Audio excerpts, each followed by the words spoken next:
Mbote na bino nyonso, mbote na bino, bonne année, joyeuse fête ya bonne année à tout le monde. Vous nous suivez partout à travers la République démocratique du Congo. Awa, na 100% pesa sourire bande wonangai et ozala kabo. Toko solo lempeto peto kabola moi sourire wana. C'est pourquoi je reçois pour vous aujourd'hui invité Bakomi Balé, j'ai maître Nicolas Wemako qui est le coordonnateur national à Aden, association les amis de Ndeko Eliezer, les Alibongo Asebel. Après tozana maître kasingai na kolingate kopesa kombo na e bose pelana longwa d'abord na éthique na biso na logique na biso bapandisanga ko présenter invité pambate na ebié bino moko bo découvrir alinani ako se présenter il a l'âge c'est un père de famille toko lokato eba azanani aye ko salani na plateau ya 100% pesa sourire mbote na maître Nicolas mbote Nicolas bonne année hein. Merci pareillement. Après terrain na moni quand même au indi maître Nicolas au moni que terrain ça la facilité au kiti terrain ka mokolo moko mais maître Nicolas au indi mala moko. Ah oui, il faut travailler parce que pour récolter il faut travailler. OK. Les Congolais doivent travailler pour espérer quelque chose demain.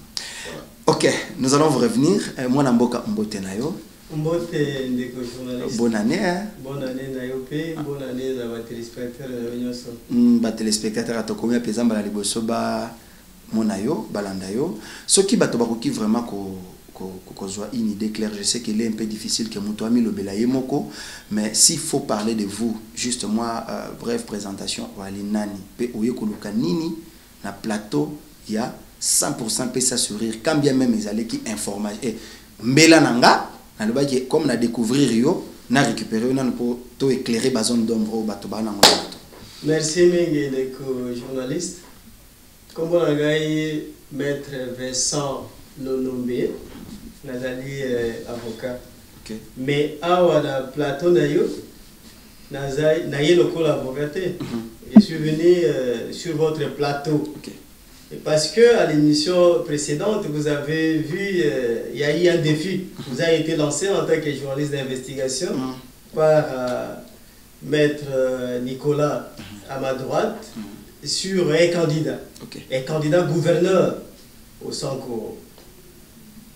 Ces candidats-là que vous avez pu découvrir, nous sommes venus juste porter sa voix. Okay. Juste koyeb sabana Sanko, nanyango motango yokende ki ko luka oke ko découvrir.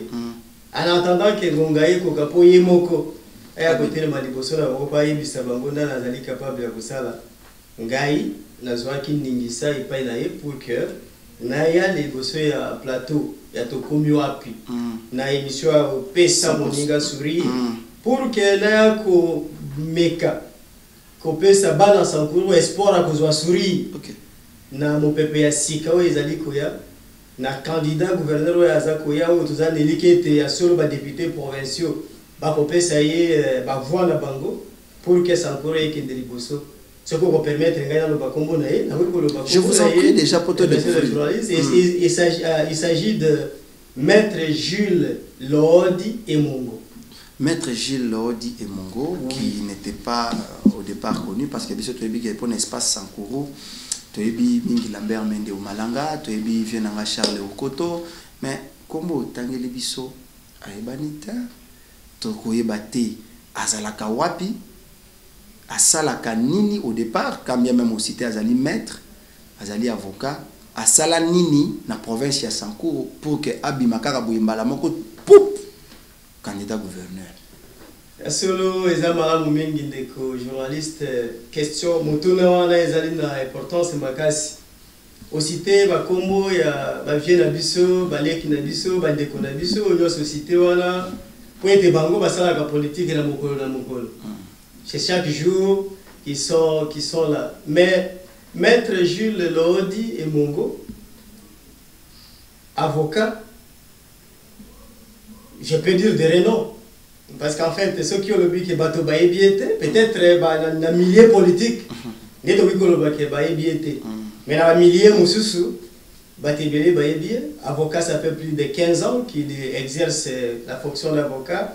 À la ville de Kinshasa et puis la Congo Mobimba Kenekepe na mamikili mosusu pona musala wana azali na kati ya Kinshasa awa na cabinet monene o eza établi à Wasaka Moussala Naye. Mais le plus important, c'est que malgré Moussala Wana avocat ou la jalousie makasi, jamais à Kangami sur la côte la Makambo il a école la province Naye. La province est à Sankourou Naye. Voilà pourquoi awa yolobi qui peut-être bato bayebiete mais to kitana loja to kitana na katakokombe to kitana na lubefu to kitana lomela to kitana nkole to kitana losambo bakoko to tuna mutuna bakoyebisa moto wana to yebie mais peut-être na makamo etali politique té oyebi à un moment donné il a pris quand même la décision. Parce que au regard de ma péripétie, à ma communion sur les autres canaux, ça court la vie. Ah, on dit que citer ma combo ya ma province, na ma combo ya batute. On dit que citer au Katanga, on dit que citer Tanganyika, on dit que citer Lualaba, comme ma province phare de la République démocratique du Congo. Mais les journalistes ont eu que bosse à la tête que Sankourou, ils allaient province, c'est mon quoi ya Mounen, nakati non seulement ya Congo. Mais ça devrait être même une province où il y a monnaie et il moka mabele ya monnaie pour l'Afrique mobile. Mais binomo bozo valoriser angote binomo ba Sankourou. Yango wana toye, yango wana maître Gilles Diaye alobité. Oh nyoso eleki, to si to observer na musika mingi. Tout royo, biso nyoso, loboko na loboko, main dans la main, to simbana, Sankourou et tombant. Sankourou est décollé. Sankourou est peu la moto pour que lumière puisse partir à Sankourou et éclairer Congo Mobimba et éclairer Afrique Mobimba. Parce que la première chose que je voyez Franck Fano a dit que l'Afrique a la forme d'un revolver et que gâchette les Alaki na Congo. Mais on dit gâchette les Alaki na ouais, Alba qui est à Congo les Alaki ouais. Et ils na 4 ya Sankourou parce que dans la configuration géographique il y a RDC. Sankourou, c'est la province qui se trouve au milieu de la République démocratique du Congo. La RDC elle-même étant au milieu de l'Afrique. Yango wana turo mettre l'eau d'Aïe, Atia Lissapina, Gachette wana, pour que Congo est élément, Afrique est tombant.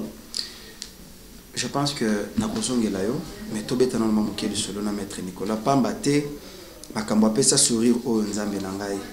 Maître Nicolas Wemakoy.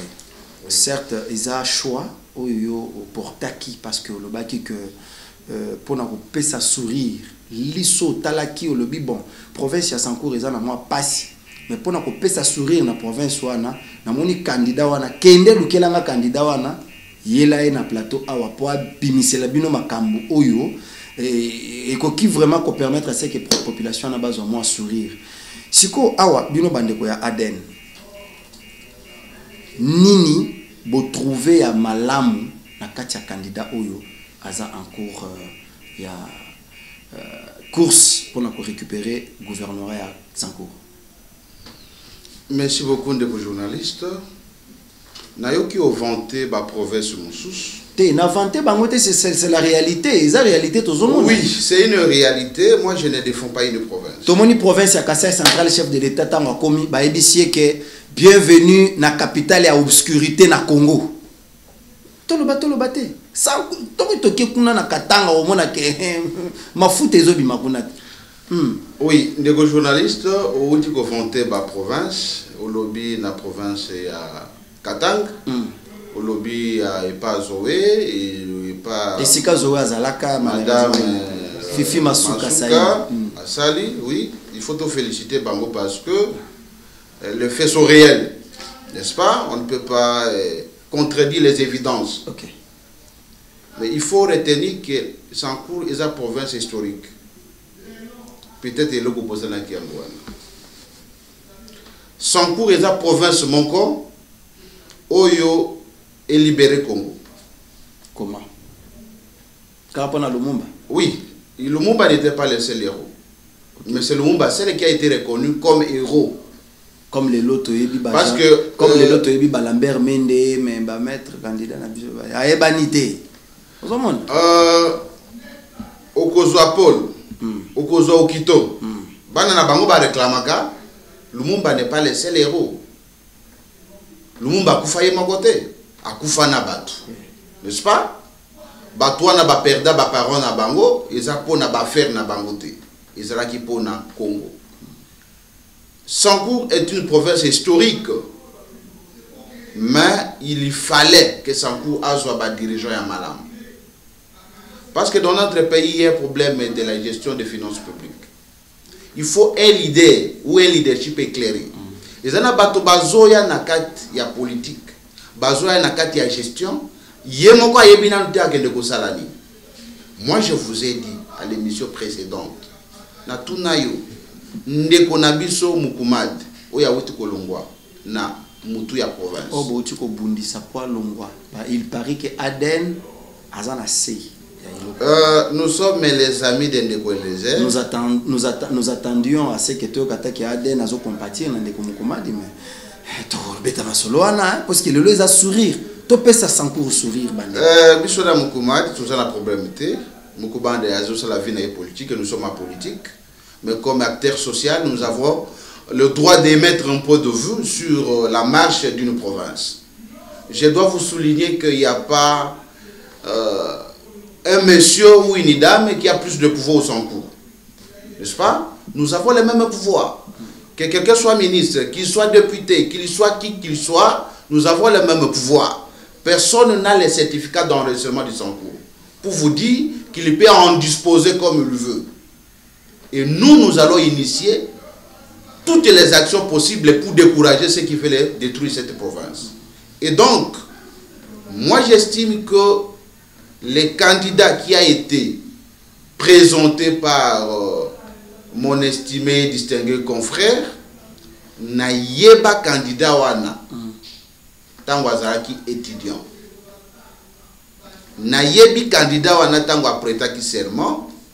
Na yebi tango mandaki galère na ye comme défenseur judiciaire. Na yebi tango asalaki cabinet. Et puis na moni stabilité na ye professionnelle et puis économique. Il a aussi une stabilité familiale. Il n'est pas quelqu'un, n'est-ce pas, de double face. Il y fait ce qu'il veut. Il y vit ce qu'il est. Sankour de père et de mère. Nous avons les discours.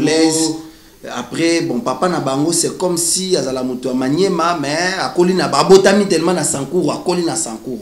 Maître Nicolas, tozana pour ça ba détail, ba précision. Pour awa tozana pour ça nde Sankour et Tombouama. Yo oza porteur, il y a vision munene oyo za ko soutenir ba idéologie ya Ndeko Eliezer oyo butuna moi attaquer, traiter de tous les mots kaka parce qu'il y a le la province ya Sankour.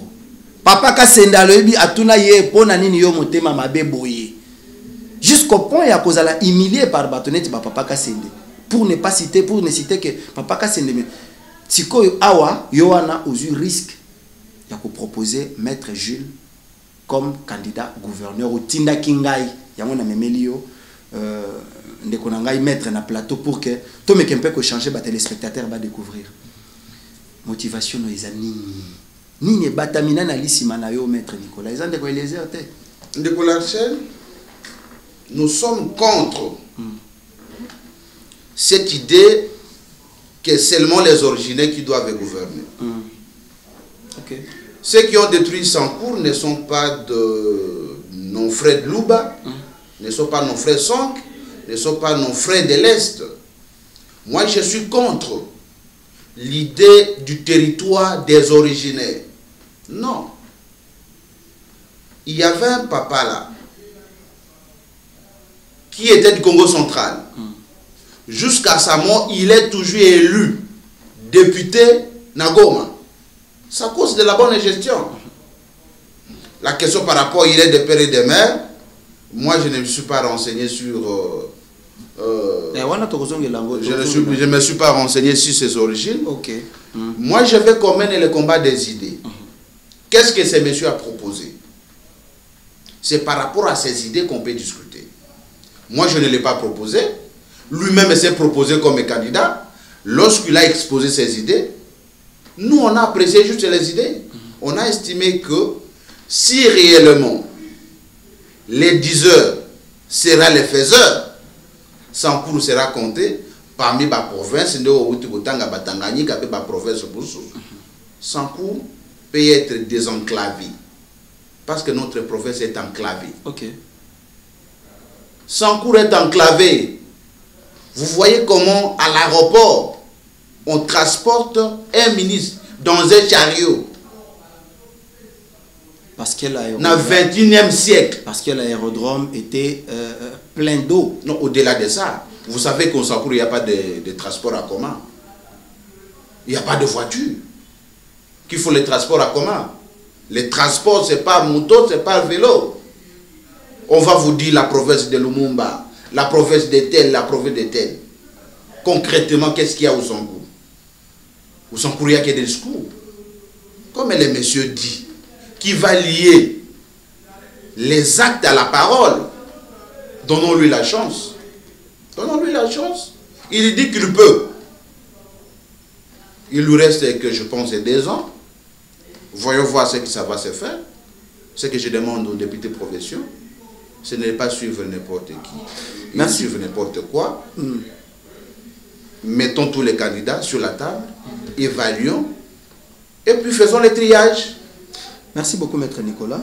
Je vais vraiment vous revenir. Je vais beaucoup plus sur l'axe social parce que yo muto simbi mikolo social makambo pesa sourire wana yo muto simbi honorable alokola ndeko elezer alokola docteur a pasoli moto yo siko ju stratégie ko banda ko tambola ko soigner bato wana ba ndenge nini ba zo vivre ndenge nini pour me les rapports. Félicitations déjà pour la démarche wana to betango penza moi mingi. On va le faire jusqu'au bout. En tout cas, nazongeli Maître Nicolas venait de dire ici que province ya Sankourou, il faut d'abord qu'on enclave yango.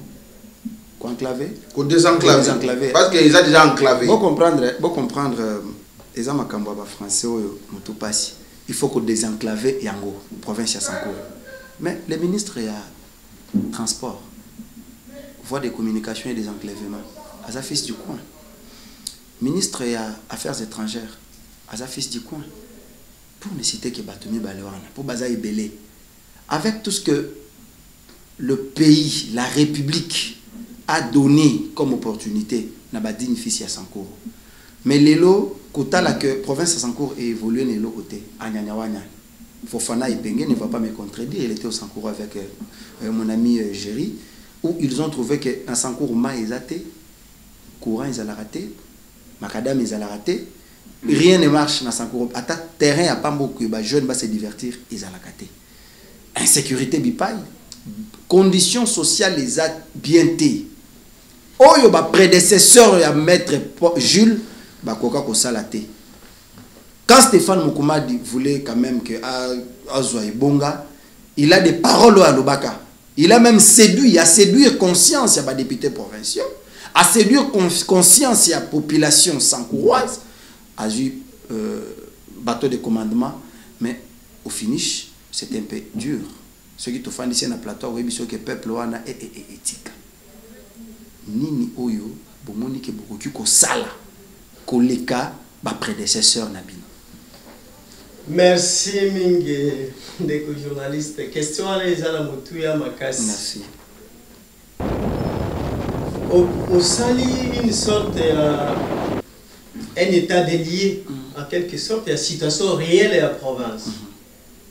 Aujourd'hui, il faut faire qui dans Sankourou, peut-être il y a une année passée, peut-être je ne sais pas quelle date il était là-bas. Mais moi qui vous parle, je viens du Sankourou. Ok. Je viens de la province du Sankourou. J'ai fait la route disons, de Londia jusqu'à Lusambo, à moto. Banzeleza bien.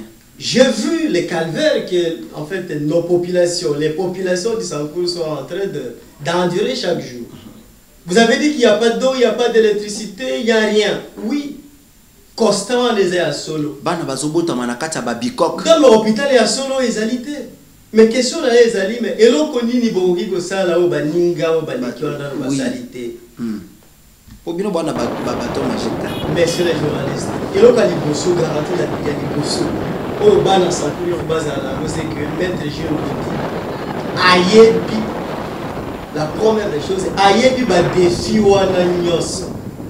Parce que bato musu mutakoya on a zé gab na gouverneur mais Maître Nicolas Utikoloba ke bato musu bazo kende kuna mkaibite kutakobanda wapi te. Mais Maître Lodi parce que azali na bana Sankuru mokolo nyos. Yemoko akende ke de temps à temps kuna azana ndako bandako na presque ba territoire nyoso azana bandako na Sankuru. Azana bandako na Sankuru esika bandaka. Pour des raisons d'enquête au Gita Sankuru. Toujours awat. Donc au Gita Sankuru. Papa, ngana gome mabino to keina la kisibino ke no atozali na loja. Résidence à Maître Lodi yango yo mai ezali na katite, kura ezali na katite. Tozako se débrouiller kaka ndenge bato nyoso bazali ko sala. To kene na chumbe na bona kisayo. To kene na loja na nini na katako kombe na zone na bona kisayo. To kene na lubefu na bona kisayo tina losambu. Ona bona kisayo ça veut dire Maître Lodi azali moto yo ayebi réalité ya Sankuru nyoso mota kutangisa ye yango penda azali te eloko ya liboso eloko ya mibale o il faut to zala na nini oyebi ko utiko cité ba responsable au niveau national o baleki o bazabana ya Sankuru ya dignité to ko benga bango ce sont des grandes personnes des grandes personnalités du Sankuru je peux le dire je peux citer notre vieux l'homme qui n'a jamais été détrôné par rapport à la facilité du verbe, la mère Mende. Je peux citer Chiokitundu, je peux citer mon vieux, disons, les vieux Lutundo là.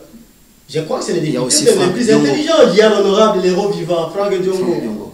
Vous avez tous ces dignes fils du sang. Ndeko Basile Olongo, les vieux, celui qui était même le président à une certaine époque de l'RCD ici. Adolphe Nosumba. Ça veut dire les Sankuru à tout.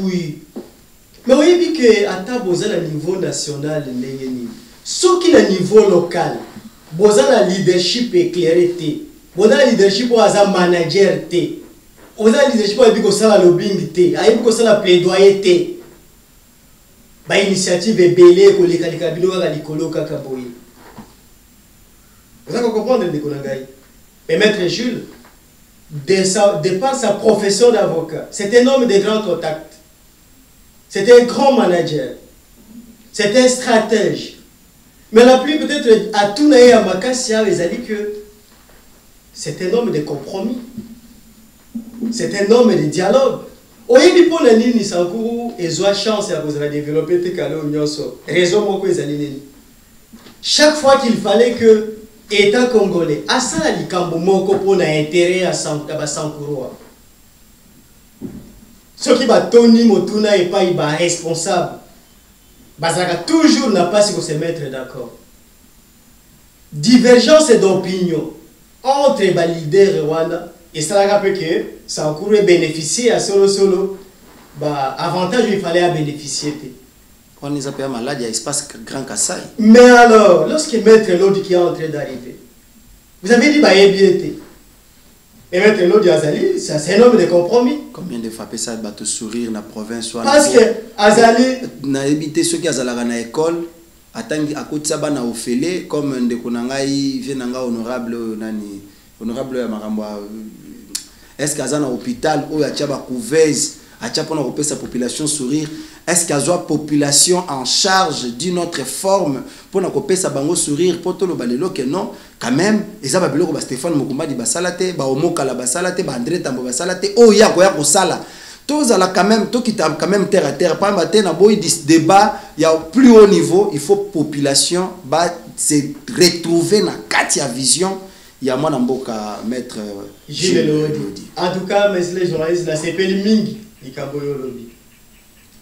Mais alors que vous voyez Bissau et Liboso, ils allaient que dans le contexte de la province à Sankuru, quelle que soit l'initiative privée, motomoko, à Kokikozwa, et vous allez pour soulager la souffrance d'un très petit nombre. Même ceux qui ont une de Kweliezer, Pesa Moninga, Mokoza, Pesa Moninga, surtout Kenaï dans Sankuru. Avant de Kuna Libera comme Azaz. Azana Sankuru la minute. Nous avons ceux qui ont intégré dimension institutionnelle.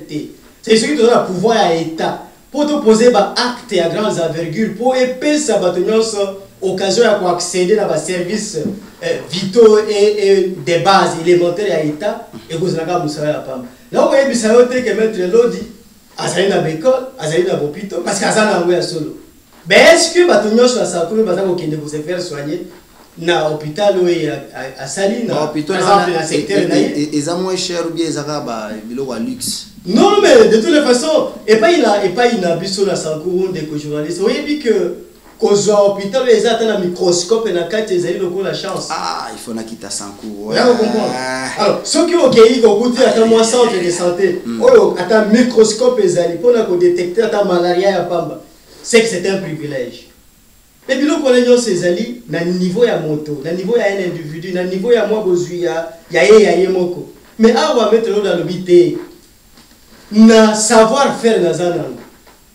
Na degré à relation humaine on créer na ko responsabiliser moto nyonso na kati ya province na ko banana chef de riz chef disons ya village chef ya groupement chef ya secteur chef ya disons administrateur de territoire bato yo soki to sangisi bango to tie bango na vision ya sika to zo kende nango balabala ko bonga. Parce que pour nous, par exemple, des journalistes, et qu'on sait que les moyens sont où. Mais si nous sommes en Sankuru, nous sommes en Zela. Mais pour nous, il faut que nous la moto. Voilà, ça que nous sommes en Zela, mais est-ce que nous sommes en idée? On pas cité. Comment on a des choses la polémique? Mais moto, il y a des gens qui ne parce qu'ils ont commerce. Mais le cheka comme gouverneur akosa ko bana ko sali ye akina idée que non na Kasai na Sankuru hôpital jama eza comme ya solo jama ezali na Sankuru banzete ezali babo ezali na Sankuru bako sala bilanga pona mbo biloko bimato toteka na sa bon il y a une idée que non que de exploiter Sankuru comme un commerçant pour attirer ba dividendes des personnels mais biso tozako mettre le Gilles Lodi idée na ezali o wanate. Maître Gilles a le serviteur, donc il a la bocosité. Alors que le cola, Mossali. Moi, na Mossala, moi, na Mossala, la population. Moi, na Mossala, ya ba Sankuru. Pour que na manganaï, na lobingo ya kosala, na discipline ya kokotisa na gestion, ya finance ya province. Tous a la possibilité. Ya kobongisa balabala moto akomi na Benadibele alongwa Benadibele le même jour akoma na Lodja oyebi ke ndeko journaliste ko na wi kupete ko peso peut-être mawa po moto kaye longwa na Benadibele na 150 km koma Lodja et on sala ta une semaine na zela vraiment imaginez-vous les projets chile jelo mbongo ebimaki les projets chile mbongo ebimaki ya solo parce que Sankuru azalaki na kati ya programme tous allez toyoka ki basango ke Sankuru azalaki na programme na kati ya programme tout le monde qui peut bato bakende ki ko sala prospection alors que décourager que ça dit que tala po bato balongwa na Benadibele bakende kaka kuba koma na Lodja na 15 km kaka ya pamba oyebi ke bato bazonga obi moyen de continuer ça Chéribin Okende ministre ya transport voie de communication et des enclavements fils digne ya Sankuru na pouvoir papa na tuna ki question wana réponse motomoka pesa kinga ya lobité mais Chéribin oko za la ministre ya pouvoir central mais ministre azali ko dans le programme général ya gouvernement na lobaki de toutes les façons trop de polémique wana te mais to mona ki be bato ya ba province mususu ko bongisa ba province na bango tout en ayant des responsabilités na niveau ya gouvernement voilà. Les autres, comme par exemple, il y a sénateur Matata Pogno, qu'on dise ce qu'on peut dire. Mais qui nous est là, ils ont transformé. Trésor Zolozo, là, c'est témoin, à paradis ouvert. Non, mais c'est normal. Yangowana. Oui, mais comme les cas, calamité aux hommes, la moto, individu, azoki ne Kongola kapako ya l'État pour acheter la poche na yemoko. Au lieu écoute na nzira ya keno, écoute na libenga ya province, et pour province c'est ça la misala. Non, des journalistes. Avec qui mettre l'odi, mota kolongwana l'omena. A kolongwana terinali na frontière entre province ya Sankuru na Chwapa na Ikela. A okende tel osambo na balabala.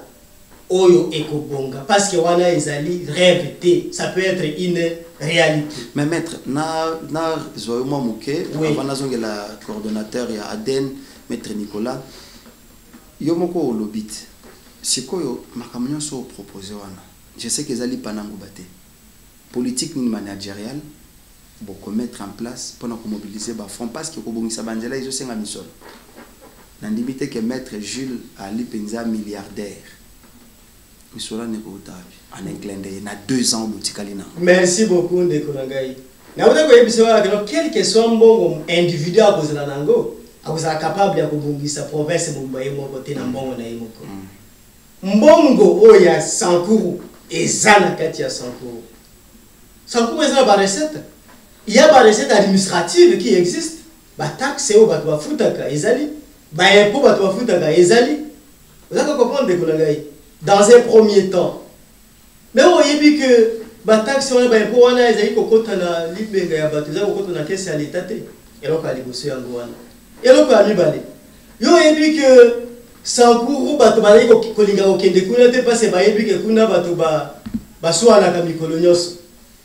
Si vous avec mettre l'autre na gouvernement à Sankuru et donc ali bosso ko ça les ali que tout assuré non seulement la bande à Sankuru Kinya mais batonyo soye ya Congo et ba province mususu ya Congo même ba paya o ya li bande ya Congo base à la rassurer que ba biko kene ko investir na Sankuru parce que possibilité o kene ko investir ko les aller na wakati o malubaté de journaliste na si sa place wana o dit que le makabo o cité nga j'ai quand même beaucoup aimé lorsque vous avez cité la province de Lualaba.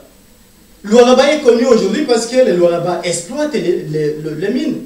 Non, mais d'abord, il y a des minéraux. Il y a la volonté. D'abord, les gens ils vont à Lualaba parce qu'ils savent qu'il y a quelque chose qui est complètement trouvé là-bas. Fifi Masuka a défini sa politique et elle a imposé sa politique pour le développement. Voilà pourquoi Maître Lodi. C'est que nous voulons aussi à ce que Maître voilà Maman Fifi Masuka comme modèle. Problème des alités.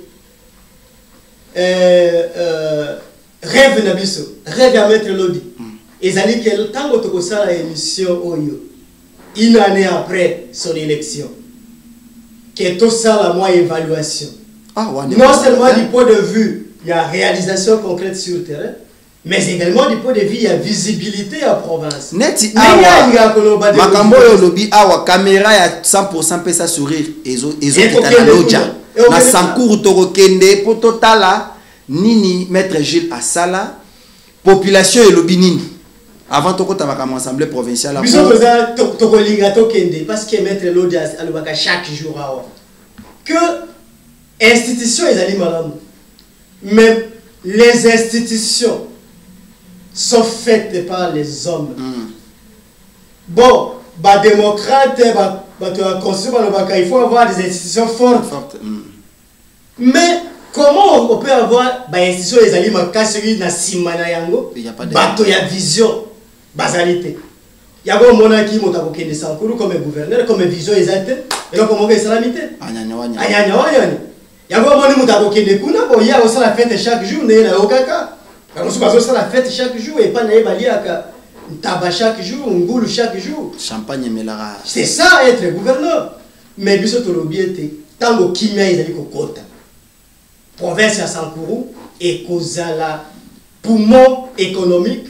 Poumon agricole, poumon énergétique, il y a Congo. C'est possible.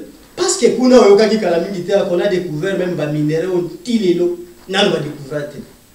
Mais ce qui m'est allé. Et que la vision au maître l'eau d'Azanango, il y a Kolanda le chef de l'État qui veut que développement et banda na base et mata l'icolo.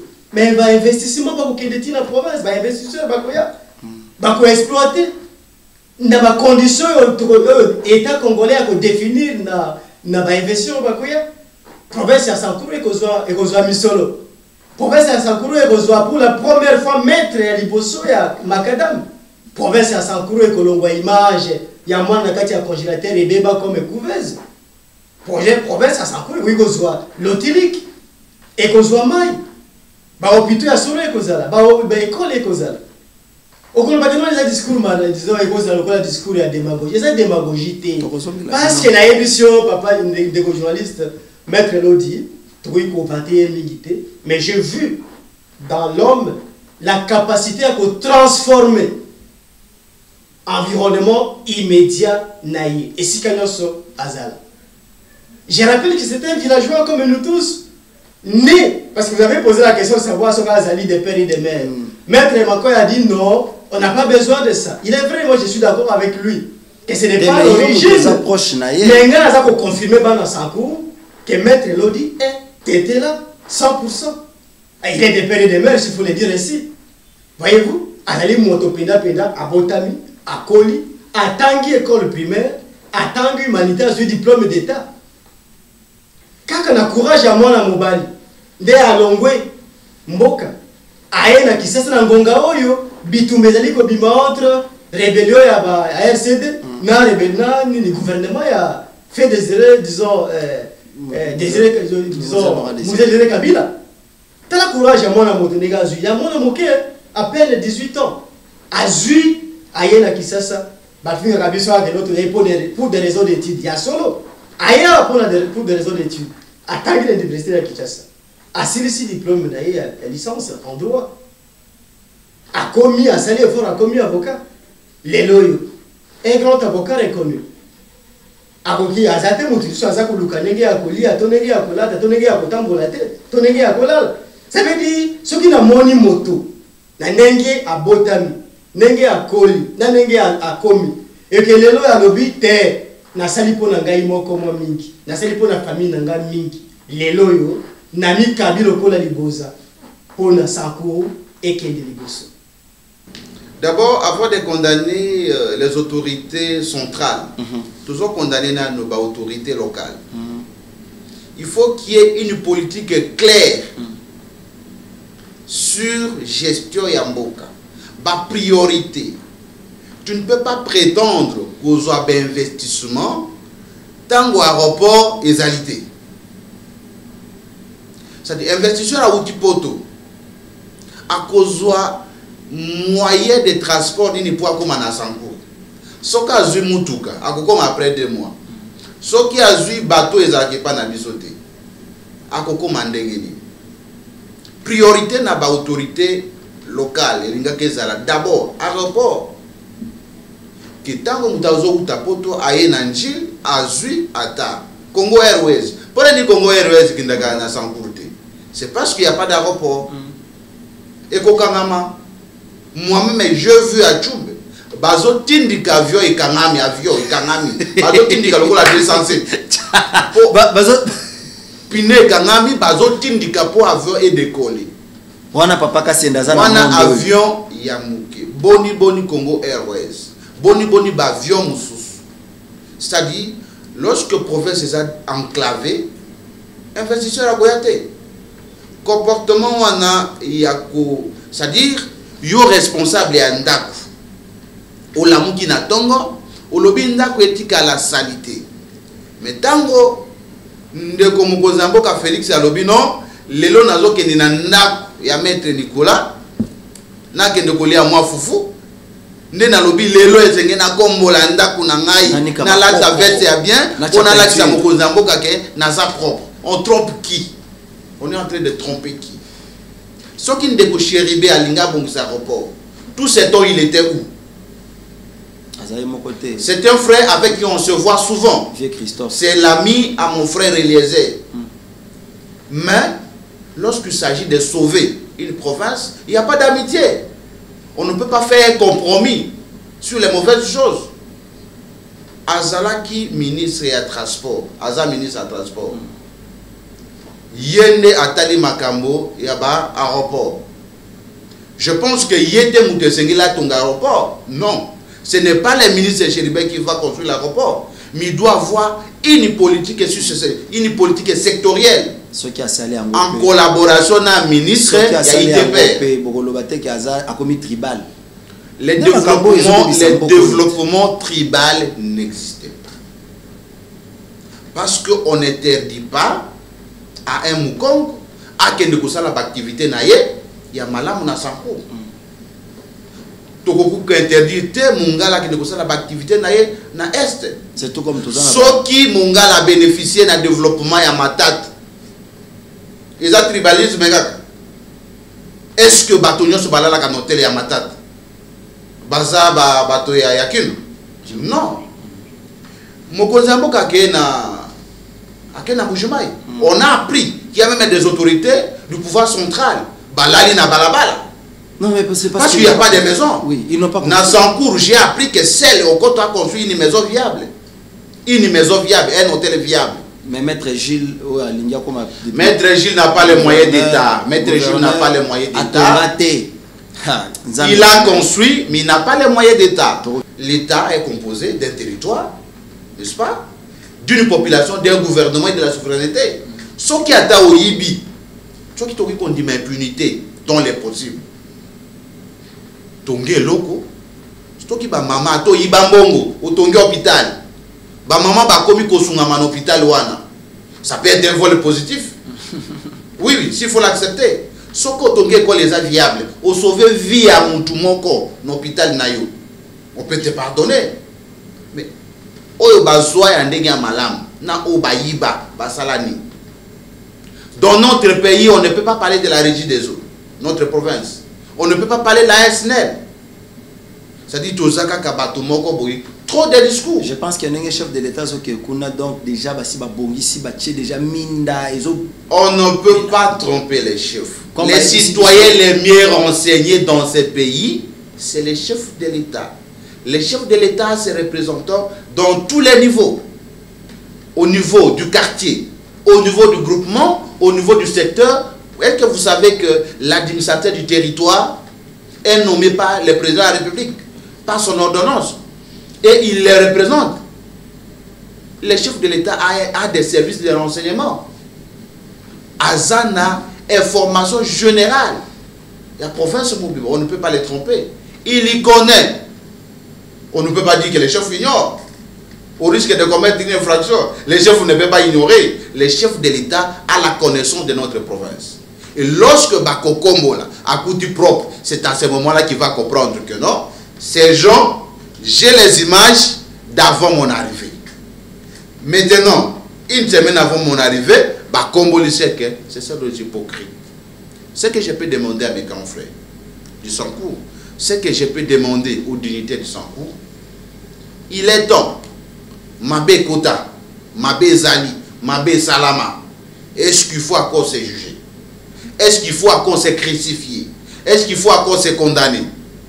Pour moi, le moment est venu d'envisager une solution commune. La solution commune, c'est de se pardonner. Il faut faire une conférence. Il y a paix et réconciliation entre les parties prenantes au conflit pour privilégier les intérêts de la population au détriment et à l'intérêt égoïste. C'est parce que a considéré, a déconsidéré Moutoumousous. C'est ça la politique de la province de Basarak. Pour le moment, tout l'ingété, tout s'est pardonné, tout soit bon départ, va déclasser Kindeko, Lambert Mendy, en faveur de Moukoumad, sans savoir l'histoire de Moukoumad, histoire scientifique, histoire professionnelle, histoire d'expérience, va favoriser Moukoumad au détriment de Ndeko Mendy. Ndeko Mendy, de par sa déclaration, il dit à cause de la candidate, parce qu'on l'a humilié. Le moment est venu, tout ça là, front commun, pas pour le Congo, mais front commun pour les Sankour. C'est-à-dire le développement du Sankour est au-dessus de tout. Les Sankour, sans les Sankour, on n'aura pas le Congo. Tout ça là, FCC, front commun pour les Sankour, pas FCC. Merci beaucoup, Maître Nicolas. Maître, alors, pour nous aussi, ça, député M. Souneti, honorable Omo Kala, on a coupé sa beauté. Ou Babandaki Kosenga, dissolution assemblée provinciale, parce que l'assemblée provinciale à Sankour et Bando, ça les locoté. Si Kassika, Watomoni, va changer match, Longoli Bango, 6 députés provinciaux, Bazali Banda et Masolo, et Nyonswana. Qui est derrière ça? Comment on a dit qu'il y a une période Mabé, Oyo, Gilles Mungo, a risqué. C'est comme si c'est lui qui est derrière, Azo Tindika. Pour comment que non, au moins un individu a sommé une institution. Ministre intérieur comme un fils du coin, Azana pas petit naé, n'a pas pire vie naé, n'a pas pire master naé. Pour Nanini, quand on a période donné, il faut ba Omo Kalaba Longwa, au baza il paraît, on est baza contre candidat. Candidature à Maître Gilles. retrouver le qu'on a été qui louche. Merci, millions de journalistes. Donc, il faut qu'on retenir, c'est que tous allez compatir na mabe, to kokoso et komeli bande konabiswana les 6 députés provinciaux. Oyo bazali ba futur, bazala ki ba futur électeur. Ya maître Lodi. OK. Jamais maître Lodi a voulu qu'on dise que ba électeur naïe. La déclassé dans la course. Quand je parle de ces électeurs, c'est que maître le candidat gouverneur va aller se présenter devant l'Assemblée provinciale composée de 25 députés provinciaux auxquels faisaient partie les 6 députés provinciaux qui ont été, vous avez dit, invalidés. Invalidés, oui. Mais en faisant mes recherches et en lisant ce qui s'était passé dans le, disons, ce qu'on présente dans les réseaux sociaux, je me rends compte que ces 6 députés provinciaux n'ont pas été invalidés. Okay. Mais ils ont plutôt perdu leur mandat. Ça veut dire l'Assemblée plénière a constaté qu'ils ont perdu leur mandat. Pourquoi ils ont perdu leur mandat? Ce qui est différent de l'invalidation. Parce que le règlement d'ordre intérieur de l'Assemblée provinciale de Sankourou, c'est qu'aux 8 article 81, n'a pas 6 sénats. Et le but était un député provincial a voulu perdre le mandat, ceux qui dans la session ordinaire, sous session parlementaire, a participé à des travaux na Moutouya, il y a un quart, il y a des travaux et là, vous allez session. Mais l'article 104, il y a même un règlement d'ordre intérieur. Bah, lobby la même chose. Et lobby, un député provincial perd son mandat si il n'a pas participé aux travaux parlementaires pendant toute une session de manière injustifiée. Quand on a eu et que l'Assemblée plénière il semble que Babengisa Kibango Bayako s'est justifié pour l'année du mois de mai jusqu'au mois de décembre. Il y a une session Mobimba Baye l'Assemblée provinciale. Il semble que Bango Bangay Koyate. Moko na bango kaka oya mwasi na base ku de kombo na ye yede akende ki ko se justifier apparemment ye batiki ye balo ba constater perte ya mandat na été bon otuni mutuna pona ngonga de toute façon ngai en tant que représentant à maître Lodi nayebi agenda ya assemblée provinciale té souhait na biso ezali que kimia dans la province na biso kimia dans la gati ya institution na biso kimia dans surtout dans l'assemblée provinciale. Comme ça, quand on a une élection, il y a un député, tout la Kisabango et l'autre connu tous allés dans la salle pour que la province Nabiso et que Deliboso pour na esengo ya bana Sankourou mobile. De loin, bah mon ami Gilles l'audite parce qu'il y a un qui n'a besoin de nous sur la base là pour que mon coloba componaye. Même avec 100% de voix pour que Mbala Oyo débat est à la tête, discussion est à la tête, conflit est à la tête entre l'Assemblée provinciale et Sankourou, na gouvernorat et Sankourou. Très bien. Je pense que Toko Zongelayo na moi mikolo koya izamba la liboso me sukate pambate awa o memi candidat gouverneur la province wana nini okopesa bango la parole d'honneur parce que balobaka l'espoir fait vivre. Des journalistes, mais la PC pour merci mingi na bana Sankourou nyoso baza ko na biso na ngonga oyo. Eloka liboso na kosenga baya amba d'abord mokonzi ya mboka ndenge azali ko kende na moi akende ko kutana na biso bana Sankourou. Toyoka dans le passé ba mikozi musu baleka mais dans le contexte de la campagne électorale parfois il va douter que motakomaki a ou a eu la chance ya komona mokonzi ya mboka azali ko na Sankourou.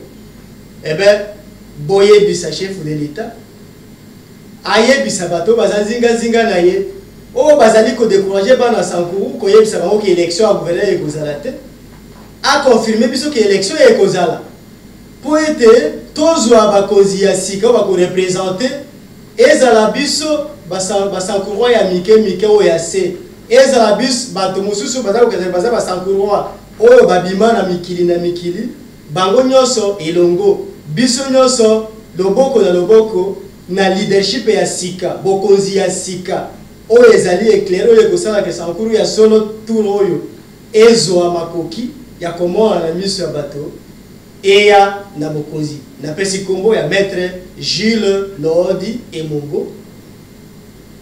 On a aussi ça en cours la mette aha on a la losomba et ko la tokanyita mette togi no gosola woja wasa en cours ndebu otola matata lone ko la conflit la kapanda et ko otola atoche on a aussi le Kenya on a aussi l'omela on a aussi kole on a aussi katakokombe on a aussi le befu on a aussi le sambo tout est anangé wa député provinciaux mbala kene to sale choix ya dimena ya mete kele eno yehene wabuchikala endela chokoma l'élection en 2023 tende kele ukiso sala kele province ka kiso kachuchala tondo boni to transmettre sourire te maître Nicolas to komi penza na suka masolo na biso na yebi ke to kokota siko jusqu'au bout pona ko yeba candidat ngo malamu to mona ki descend au sala qui c'est par là que nous avions d'ailleurs commencé. Tout le monde qui descend, nous sala qui est au Sukawana ou bien continuer kaka. C'est par où que vous allez aussi terminer. Puis c'est sur plan. Il y a Aden, prochaines activités que vous allez. Ok, tout le monde qui descend, peut-être aux Akenayo, les alliés descendent à Liboso. Mais tout le monde au moins 2 descentes par semaine. Ok. Ce qui ngonga et puis samité tout le monde la descente par semaine. Honorable Eliezer asala ki ba so ebele senge to landela ba misala yango soki ba toilette beba soki ba bisika ya tongela ba beba et sengeli ba to mususu ba landela lokola biso to kende kuna kotala bande bona biso soki to kenda ka kuna te to ni to yebate ke ba liba binga na handicapé soki to kenda ka te to ni to yebate ke ba toilette tondi soki to yebaka te to kenda ka te to yebate ke porte parce la ba handicapé ezali muke to ko bandoleka na ba site union honorable Eliezer à sala ba activité auto évaluer pour na ko bongisa ce qui est beba. Alors kaka ndenge yo yebi descente nyonso ezali kosenga ba moyen ndi tozali kosenga les gens de bonne foi baya na lisoki na biso et descente tokende ki liboso yo za na ba chiffre ba pesa ki biso sengé to débourser sengé to pesa $250 pour na ko ba vider d'abord faux septique devis à ba construction à ba porte ya ko démolir porte ya mike puis ya ba toilette wana ezali adapter na ba condition ya ba handicapé parce que bazolinga ba sokolaka ba vélo na bango et kotisa bango tina douche toki bangulumi ko pesa bango ba infection place pe bazomelela mai parce que ezali essayer ko pavé yango tout ça ezali charge tozali ko ça l'appelle les personnes de bonne foi ou badala makuki ce qui to tikeli honorable les charges yemoko akukufa soka akufi vision pe et s'éteindre tozali ko senga bango ite baya na isungi na biso to vider ba faux septique wana to yeba ko tongela bango ba toilette senge to buka puis ba accompagner biso na ba descente nyonso to banda ko sal pour être autre tozali ko sal to ko wai ko sala pona biso moko mais to moni ete biso to na makoki ya ko trouver los ya ko trouver mutuka ya ko trouver meloko ya muke kasi bande ko na biso ya personne vivant avec handicap honorable za ko s'occuper na bango bazangi bato ya kosunga bango yango to lobi to koti makambo wana to ti honorable lokola orphelete to za la ba représentant na EP inspecteur na ekati ya terrain pour ete makambo na ye ekende liboso soki ya ke liboso biso pe to kei liboso libondeli na biso ezali ete oyo bazali koloba ezala ba slogan te oyo bazali koloba ezala réel parce que mutu soki akosi population na ye azali ndoki autant otokita kutu na loja wana tokomi tokiti na sanko maître Nicolas ozwa makelele ya population oui parce que soki bango ba faire porter biso ba germe à espoir soki ba ke kosala bisala sala et puis ekoko ya na mutu na biso yango tozali kosenga ete bazala réaliste bazala concret merci na ndenge bozali ko continuer kolanda biso mbela ya suka tozali ko benga bino boya ko adhérer na asbel na bino les amis d'Endeko Eliezer Tambwe Aden en sigle boya ko adhérer mbongo ezali ebelite ezali 10 000 francs au PESI ou signer fiche d'adhésion. Si vous avez un problème, vous allez membre na biso, vous avez un problème na justice, vous avez un problème social, vous avez un problème na matanga. Le coup vous avez membre na biso, to kokota makambo na yo, mais si vous avez membre na biso te, o lingi ka ndegweleze asunga yo. O lingi ndegweleze baboto lopango la na ndegweleze. Suka to yepse ndegweleze, mutalinga kayo eza mutu o yakota makambo na yo. Mutakokota makambo na yo eza bobele membre ya ADEN. Oza na poto, oza na province, oza na Kinshasa, numéro o bazali ko afficher l'émission ezali, eza numéro na ngai, bobenga ngai to kopesa bino ba condition ya adhésion, boya ko adhérer d'association o ya bino, tozali ko senga pe bandeko o bazali ko loba ba candidat gouverneur. Bako taper makambo ya ADEN. Normalement ADEN, il faut ça ba membre tous les gouverneurs, il y a province union sur Congo. Mama Fifi Masuka Saini, il faut kota na ADEN. Kota na ADEN. Jacques Kiabula Katwe, ADEN. Gouverneur ya Kasai Central intérimaire, kota na ADEN. Gentini Ngobilambaka. Vieux Gentini, il faut kota na ADEN. Pasteur Godin Poy. Binonyo il faut boya na ADEN. Tovi Miseki Poyo. Parce que ici c'est l'œuvre d'amour aux Alaranango. Honorable Jekoko Moulumba 48 heures, ADEN Ego Lugayo Makasi. Kapambate, prochainement Trokote Lotinanda. ADEN Ego Tambola. Opération Tambola Nanda kwa Bakondi. Bobengani biso to che caméra to lakisi to lobi omoni. Batonyo so bozomona oyo mukupasi. Merci Nabino. Na ministère de l'Agriculture, il y a un dossier. Tokozonge la mona mikoleza pour pambate kuna bato ba kolela nde kolela sourire ezate. Biso mutu nyonso aza ko bundisa sourire na bilongi ya ba congolais akokutana na biso na nzela na ye. Merci na maître Vincent na ndenge odimiko ya nola quand même na mituna na biso. Merci na maître Nicolas. Merci na Manix Kembo le réalisateur nangai. Merci également na Daniel Yasomwe. Merci na Trésor Zolozolo azalaki bomosi ma caméra moninga nangai azali nangai tango nyonso il est avec moi. Merci na honorable Eliezer pour na ba initiative alipe coordonnateur à émission Munene Boy 100% pesa sourire. Bo tenir biso rigueur te to kotisi politique te mais to yebi ke politique nde ko ki ko pesa penza sourire makashi en dehors ya esprit ya molimo monsanto ba église mais politique et ko pesa molimo monsanto. Ciao.